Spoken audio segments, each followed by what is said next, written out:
Okay, today we're going to show how to put a switch in. I'm going to put a switch in for the coloring of the candles. I already put in the code to color these candles. We can review that.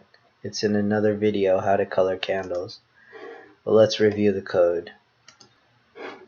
Here is the code I put in. I put a long and a short indicator, and then I assign the price color. Now I'm going to put a switch for this assigned price color.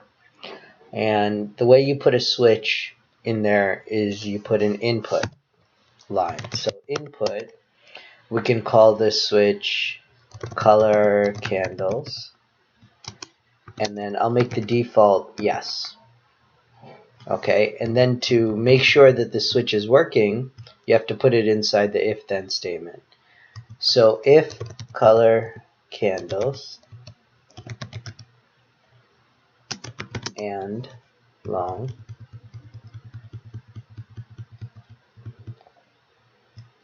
then the switch will go on. And if we turn color candles off, then the switch will not go on. Let's try it out now. So now the switch is on. When the line is up, the candles are turning green. When the line is down, the candles are turning red. Now let's turn the switch off. Here's our switch, color candles. It's switched to yes. Let's turn it off. Let's see if that works. Okay, now we see that the candles are not colored. When it's up, it's just a regular candle color.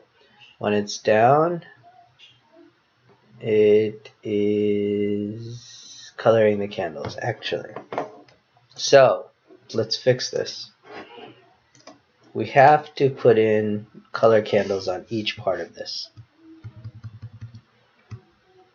Else if color candles and short, else color current.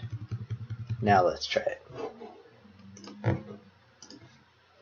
Now there is no coloring of the candles. As you can see, it worked. Let's turn the switch back on.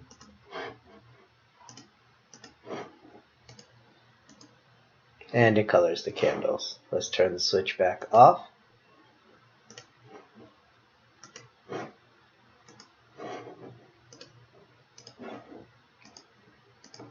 And it turns the coloring of the candles off. This is Javed Sadiq, EB Trader, and I'm showing you how to use ThinkScript.